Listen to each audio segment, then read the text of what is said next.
Hello everyone, अभी हम पढ़ेंगे अबाउट OHAs। ठीक है, तो इसको मैंने जितना सिंप्लीफाई कर सकती थी उतना किया।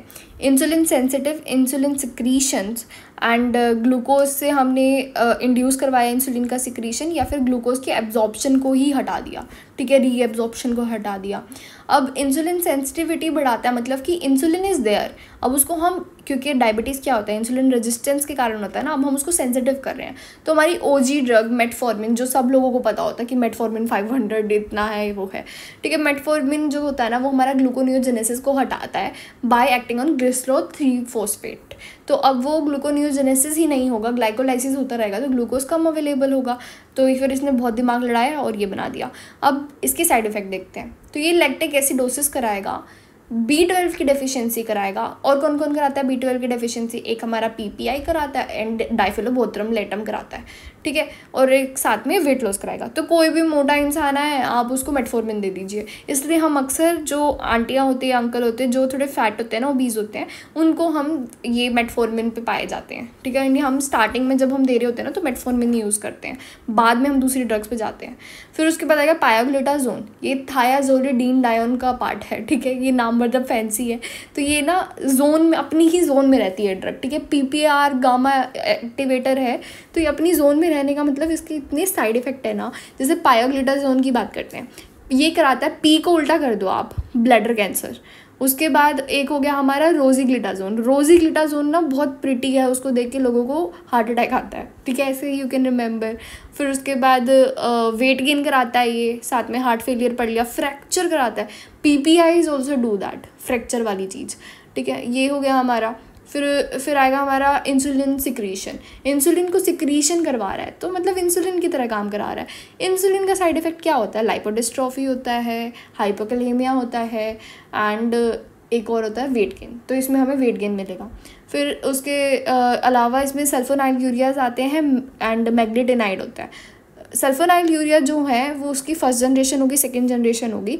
क्लोरप्रोपामाइड, टोलब्यूट्रामाइड, ग्लिपेजाइड, ग्लिपेराइड। आपने ज़रूर किसी की आप ना देखना कि डायबिटीज़ का पत्ता पीछे से, कि हमारी ये ग्लाइब्राइड, ग्लिपेजाइड, ये बहुत यूज़ कर रहे हैं आजकल। ठीक है, एक तो हमारा क्लोरप्रोमाइड है ना, SIDH कराता है, ये याद रखना है। सल्फोनाइल यूरिया एंजाइम इंड्यूसर होता है। मैंने आपको एक ट्रिक बताई थी, GPRS। आप ट्रैवल करने जा रहे हैं, ठीक है, तो आप you will be very happy, तो you will be very induced. तो उसमें S था ना, वो स्मोकिंग एंड सल्फोनाइल यूरिया था। And diabetes mellitus and diabetes insipidus दोनों के ट्रीटमेंट के लिए यूज़ होता है, मैजिक ड्रग, राइट। फिर उसके बाद आएगा हमारा माइग्लोटाइड, इसमें ग्लिनाइड होता है। तो ओवरऑल मैंने कैसे लर्न किया है कि इंसुलिन सिक्रीशन के लिए हमारा आइड होगा। अब आगे एक आएगा हमारा टाइड, उसमें कन्फ्यूज़ नहीं होना है। ठीक है, आगे बताती हूँ। ग्लूकोज इंड्यूस इंसुलिन सिक्रीशन, मतलब ग्लूकोज को हमने कहा कि अरे अरे बोलना इंसुलिन को अपना काम करे, ऐसे। तो हमने ग्लूकोज की तरफ से सिफारिश लगवाई है, क्योंकि ग्लूकोज का ही तो वो काम कर रहा है सारा। तो GLP-1 हो गया, ये हमारे ना सेटाइटी को कम करते हैं। हम ग्लूकोज को एब्जॉर्ब भी नहीं करेंगे। तुम समझ रहे हो, ना बजेगा बांस ना बजेगी बांसुरी, ये वो वाला लॉजिक है कि हम ना ग्लूकोज को एब्जॉर्ब ही नहीं करेंगे तो हमारी बॉडी में होगा ही नहीं।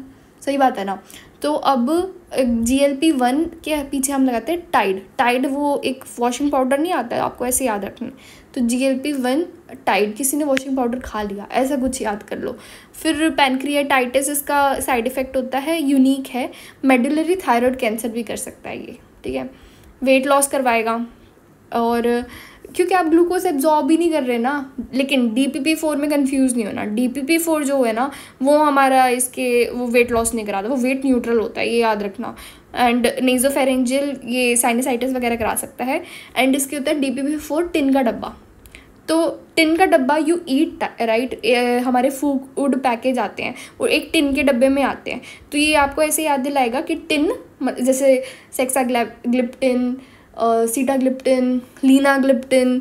लीनाग्लिप्टिन के बारे में एक खास बात है, ये DPP-4 सारे ही ओरल होते हैं, लेकिन लीनाग्लिप्टिन के बारे में खास बात ये है कि ये सारे के सारे ना किडनी में कॉन्ट्राइंडिकेटेड होते हैं फेलियर में, लेकिन यू कैन यूज़ लीनाग्लिप्टिन। ठीक है, एंड टिन जो है वो हमारे खाने के लिए हो गया, टाइड जो हो गया वो भी हमारे खाने के रिलेटेड हो गया। फिर एक होता है GLP-2।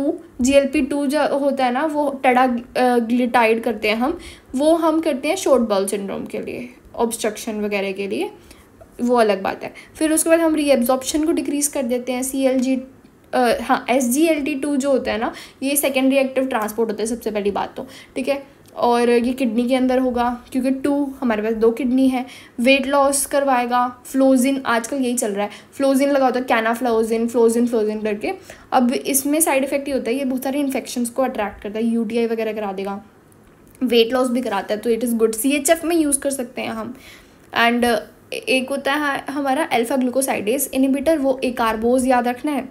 And DM1 diabetes mellitus 1 के लिए हमारा एक नया ड्रग आया है जो कि हम यूज़ कर सकते हैं। मतलब वरना उसमें ना इंडिकेशन होती है कि सिर्फ इंसुलिन यूज़ करना है, बट ये हमारा अमाइलिन एनालॉग आया है, प्रामलिनटाइड, ठीक है। इसका टाइड प्लीज़ मत कंफ्यूज करना, ऐसे लर्न कर लो आप, राम, ठीक है, राम के भरोसे।